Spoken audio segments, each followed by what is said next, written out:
एकटी एकटी घाबरलीस ना? वाटलंच हो ताई, म्हणूनच तर सोडून तुला लांब गेलो नाही. FM वर गाणं सुरू होतं. बाहेर एप्रिलचा उन्हाळा भरात होता.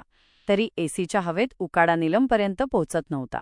गाणं संपेपर्यंत ती डेंटिस्टच्या क्लिनिकजवळ पोहोचली. तिने गाडी पार्क केली आणि घड्याळात पाहिलं. अपॉइंटमेंटला अजून 40 मिनिटं होती. दातात फिलिंग झालं की भूल उतरेपर्यंत काही खायचं नाही. त्यामुळे त्याआधी मस्त खाऊन या. नेहमीच्या खेळकरपणाने डॉक्टरांनी तिला मागच्या अपॉइंटमेंटमध्ये सांगितलं होतं. नेमकं आजच सकाळपासून कामाच्या धावपळीत नीलमला 2 घास खायला देखील वेळ मिळाला नव्हता.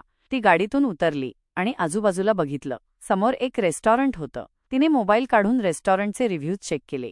उपाशीपोटी कुठल्याही रेस्टॉरंटमध्ये जाऊन पश्चाताप करण्यापेक्षा चांगले रिव्ह्यूज असलेलं ठिकाण निवडणं तिला सोयीचं वाटत असे. उन्हातून चालत ती रेस्टॉरंटमध्ये पोचली. 5 मिनिटं तळपत्या उन्हात चालल्यामुळे रेस्टॉरंटच्या गारव्याने ती सुखावली. तिची आवडती इडली आणि कोल्ड कॉफीची ऑर्डर केली. आसपासच्या टेबलांवर जोडपी मित्रमंडळी बसलेली होती. सर्वजण कोणानं कोणासोबत आले होते. तिला सोडून फक्त ती एकटी. तिच्या मनात विचार आला, काही वर्षांपूर्वीच असं एकटीने येणं म्हणजे काहीतरी गडबड आहे असं वाटलं असतं. तिला एका जुन्या प्रसंगाची आठवण झाली.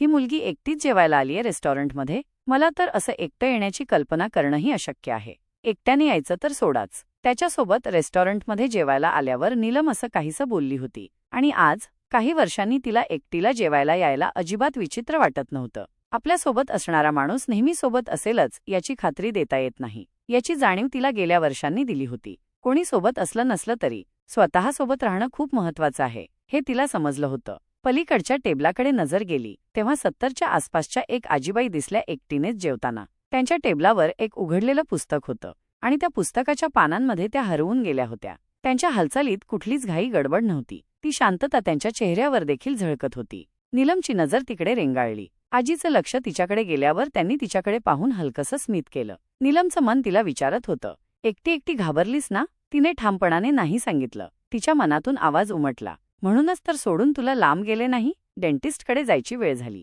ती उठली. बिल दिलं. पर्स खांद्यावर अडकवली. निघताना तिनं त्या आजीला स्मित दिलं. त्या हळूच मान हलवून म्हणाल्या, छान कॉफी होती नाही? नीलम हसली आणि म्हणाली, हो. आणि इथला एकांतही. ऊन अजूनही तीव्र होतं. पण उन्हातून चालताना तिच्या प्रत्येक पावलावर विश्वास ठेवणारी सावली देखील तिच्या सोबत होती.